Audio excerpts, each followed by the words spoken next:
पाकिस्तान में सोना 4.25 लाख रुपए तोला तक पहुंच गया है। 4 माह में तकरीबन सोना 24 से 25% इसमें इजाफा देखने में मिला है। 2019 से आज 2025 है। 1 लाख रुपए तोला से आज सोना जो है वो 4.25 लाख रुपए तोला हो गया। डॉलर इंटरनेशनली कमजोर से कमजोर होता जा रहा है और जब डॉलर कमजोर होता है तो तमाम मुमालिक अपनी खरीदारी और सोना खरीदने में इजाफा कर देते हैं। चीन तिजारती जंग से जहाँ रोजाना रेट बढ़ रहे हैं, वहाँ खदशात इस बात को जन्म दे रहे हैं कि सोने की कीमतों में गिरावट भी हो सकती है। आज पाकिस्तान समेत दुनिया भर में सोने की कीमतों में रिकॉर्ड इजाफे का सिलसिला जारी है। इंटरनेशनल मार्केट हो, पाकिस्तान हो या दुनिया का कोई भी मुल्क हो, आज सोना जो है वो रिकॉर्ड से रिकॉर्ड बनाया जा रहा है। रिकॉर्ड सोने की कीमतें आज पिछला दिन हो या अगला दिन हो, सोने की कीमतों में एक रिकॉर्ड इजाफा देखने को मिल रहा है। पाकिस्तान में सोना 4.25 लाख रुपए तोला तक पहुंच गया है। साल 2025 की ही बात करें तो सिर्फ 4 माह में तकरीबन सोना 24 से 25% इसमें इजाफा देखने में मिला है। इंटरनेशनल सूरत हाल देखें तो तकरीबन $3,500 फी औंस को सोना जो है वो क्रॉस कर चुका है। क्या वजूहात हैं कि सोना जो है वो मुस्तकिल बढ़ता चला जा रहा है और आगे आने वाले दिनों में क्या होगा? क्या सोने की जो ये कीमतें बढ़ रही हैं मुस्तकिल बढ़ती रहेंगी? क़याम पाकिस्तान में सोना क्या रुपए फ़ी तोला मिलता था?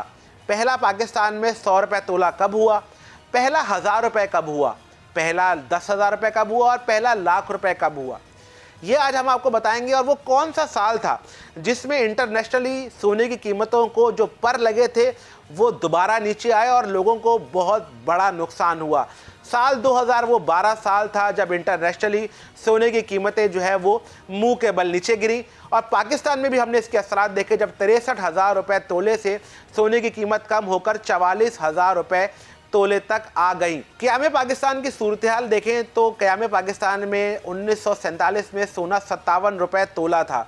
57 रुपये से 100 रुपये का इजाफा होने के लिए, यानी 57 रुपये से सोना जब 100 रुपये हुआ तो वो 1955 में आकर हम देखते हैं कि सोना 100 रुपये को क्रॉस करता है। पहले 500 रुपये का, यानी पहला 500 रुपये सोना कब होता है? ये 1974 में जाकर होता है। 1974 के बाद जो सोना 1,000 रुपये की सूरत हाल हम देखते हैं तो वो 1979 में आकर देखते हैं। 1000 रुपये के बाद जो पहला 10,000 की सूरत हाल देखने को मिलती है तो वो 2005 के अंदर सोना देखने को मिलता है कि वो 10,000 रुपये को टच करता है। 2012 में जो सोने की कीमतों को ब्रेक लगी, यानी जो 50,000 रुपये तोला पहुंचा, 63,000 का रिकॉर्ड टच किया, उसके बाद सोने ने कीमतों ने कम होना शुरू किया। लेकिन 2019 वो साल था जब सोने की कीमतों को तकरीबन 5 साल के अरसे के बाद सोने की कीमतों में इजाफे का सिलसिला शुरू हुआ और सोना 1 लाख रुपए तोला को टच कर गया। और यही वो साल था जहां से सोने की कीमतों को पर लग गए। यानी 2019 से आज 2025 है। 1 लाख रुपए तोला से आज सोना जो है वो 4.25 लाख रुपए तोला हो गया। 2019 में बढ़ने वाला ये सिलसिला साल हर साल इसमें हमने इजाफा देखने में मिला। 2020 में 1,13,000 रुपये, 2023 में ये 2,06,000 रुपये को टच किया, 2024 में ये 2.5 लाख रुपये को सोना टच कर गया। रवां साल के सिर्फ 4 महीने की अगर हम सूरत हाल देखें तो सोना 4.25 लाख रुपए को टच कर चुका है। क्या वजूहात हैं कि सोना मुस्तकिल बढ़ रहा है? इसकी मुख्तलिफ वजूहात सामने आ रही हैं। एक, अमेरिका और चीन तिजारती जंग ने इसको पूरी दुनिया को अपनी लपेट में लिया हुआ है। जब भी दुनिया जहान में केओस होता है सोने की कीमतें बढ़ती हैं। रशिया यूक्रेन वॉर की सूरत हाल हो, उसकी वजह से भी दुनिया में एक अनसर्टेनिटी देखने को मिल रही है, एक केओस की सूरत हाल है। गल्फ़ की सूरत हाल भी देखें तो ये तमाम वो सूरत हाल है जिसकी वजह से सोने की कीमतें बढ़ रही हैं। और दूसरी सबसे अहम वजह देखने में आ रही है कि डॉलर इंटरनेशनली कमज़ोर से कमज़ोर होता जा रहा है और जब डॉलर कमज़ोर होता है तो तमाम मुमालिक अपनी ख़रीदारी और सोना ख़रीदने में इजाफा कर देते हैं। 2012 की सूरत हाल देखें तो यही सूरत हाल देखने को मिली थी कि सोना अपनी बुलंद तरीन टच करने के बाद उसमें ज़बरदस्त गिरावट देखने में मिली है।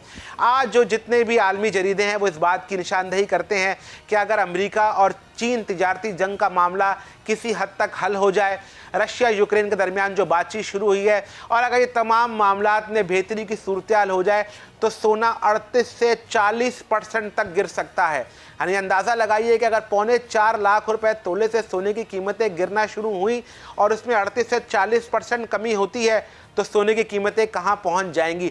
आज अगर आप बाजार की सूरत हाल देखें तो हर आदमी कहता है कि सोना खरीद लो, सोने की कीमतों में ज़बरदस्त इजाफा देखने में मिल रहा है। तो क्या ये मुनासिब वक्त है किसी आम आदमी का कि वो सोने में ख़रीदारी करे। आज सोने की ख़रीदारी में रिस्क फैक्टर ज़्यादा है। आज आलमी सतह पर अमेरिका चीन तिजारती जंग से जहां रोज़ाना रेट बढ़ रहे हैं, वहां खदशात इस बात को जन्म दे रहे हैं कि सोने की कीमतों में गिरावट भी हो सकती है। तो इस वक्त सवाल सबसे अहम ये बनता है कि क्या एक आम आदमी सोने की ख़रीदारी करे या ना करे। रिस्क इसमें ज़्यादा है कि अगर आज आप सोने की ख़रीदारी करते हैं 4.25 लाख रुपए तोला, और इंटरनेशनली अगर आप देखें तो सोना अपना रिकॉर्ड सतह पर है। ये भी हो सकता है कि आने वाले दिनों में अमेरिका चीन तिजारती जंग बढ़े और इंटरनेशनली सोना जो है वो बढ़े, और पाकिस्तान समेत दुनिया भर में यानी पाकिस्तान में भी हम आने वाले दिनों में 4 लाख रुपए सोने को भी टच कर सकते हैं। लेकिन ये याद रखें कि जहां ये मसाइल हल हुए यही वो सूरत हाल होगी कि जब सोने की कीमत रिकॉर्ड कमी भी देखने को मिल सकती है, और वो जो नुकसान होगा वो बर्दाश्त से बाहर हो जाएगा। क्यों? आज अगर 38 से 40% सोना में कमी होती है तो 4.25 लाख रुपए का अगर आप 38 से 40% अंदाज़ा लगाएं तो एक आम आदमी उसकी बर्दाश्त से वो बाहर हो जाएगा। आज कुछ भी कहना कबल वक्त है कि क्या सोने की ख़रीदारी की जाए या नहीं की जाए। कोई भी माहिर इस बारे में राय नहीं दे सकता। अमेरिकी सदर आने वाले दिनों में क्या फ़ैसला करते हैं, क्या अमेरिका और चीन के दरमियान तिजारती जंग बढ़ेगी, रशिया यूक्रेन के दरमियान जो कॉन्फ्लिक्ट है वो हल हो जाएगा। अगर नहीं होता तो याद रखिए दुनिया सोने की कीमतों का एक नया रिकॉर्ड हाई देखेगी, और अगर ये मामला हल हो गया तो सोने की कीमतें मुंह के बल भी गिर सकती हैं। तो जो भी फैसला करना है आपने खुद करना है, लेकिन याद रखें इस सोने की ख़रीदारी में रिस्क ज़्यादा है।